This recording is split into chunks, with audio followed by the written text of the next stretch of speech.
Salam jumpa teman-teman sekalian, kembali bersama dengan saya Adi Patriabara dalam Mirror, sebuah refleksi pribadi sederhana yang semoga bermakna untuk kita. Media massa mempercakapkan tindakan seorang mahasiswa yang mengatasnamakan riset, meminta korbannya menutupi diri dengan kain jarik.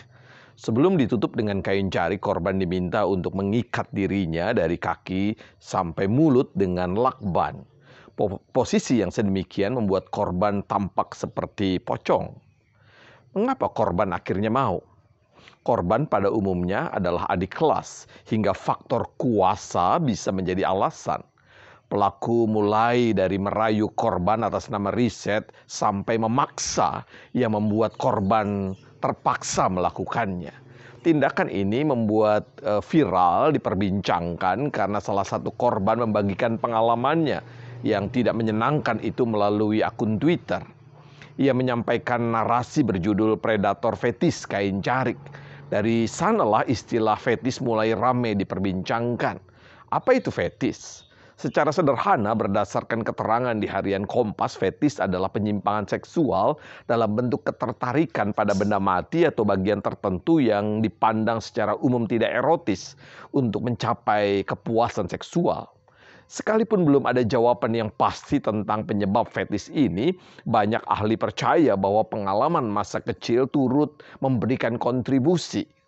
Bisa jadi dalam bentuk kekerasan, lebih-lebih kekerasan seksual pada anak, atau anak menyaksikan perilaku seksual yang tidak lazim. Ada pula yang menyatakan fetis bisa berasal dari pengalaman pada saat pubertas. Artinya dari penjelasan tersebut, pengalaman masa lalu menjadi penting bagi masa depan anak-anak kita. Inilah yang perlu kita refleksikan sebagai orang tua. Sadarkah kita bahwa apa yang kita lakukan pada anak-anak kita berdampak bagi masa depannya? Perlu kita catat, penyimpangan semacam ini sudah berkali-kali terjadi. Apa yang diberitakan di media massa jauh lebih kecil dari kenyataan. Mungkin kita masih ingat mahasiswa S3 asal Indonesia yang dihukum penjara seumur hidup oleh pengadilan Manchester karena 159 kasus perkosaan yang dituduhkan kepadanya. Tentu kita tidak ingin hal itu terjadi pada anak-anak kita.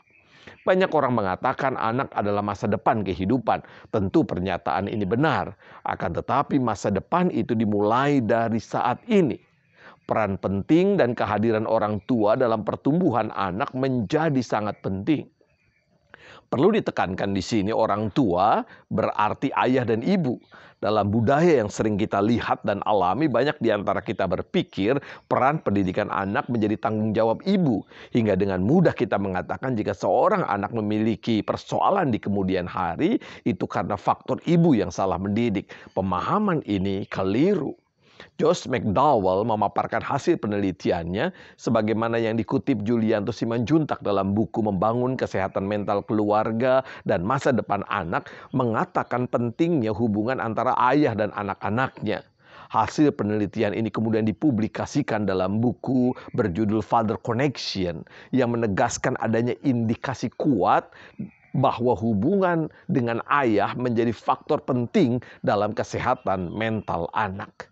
Sejalan dengan itu, seorang psikolog bernama Eli Risman mengatakan anak laki-laki perlu tokoh ayah sebagai contoh, sedangkan anak perempuan perlu tokoh ayah untuk mengisi jiwanya. Tanpa kehadiran ayah atau yang sering disebut dengan fatherless, seorang anak tumbuh dalam berbagai macam persoalan. Hal ini telah dibuktikan dengan survei yang menunjukkan 85% anak-anak bermasalah ternyata tumbuh tanpa seorang ayah. Fatherless bukan hanya berarti tidak mempunyai ayah, tetapi ayah absen dalam perannya.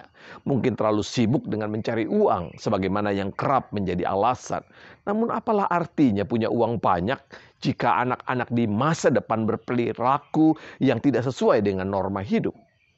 Kini saat kita bercermin, sudahkah kita hadir dan berperan dalam hidup anak-anak kita?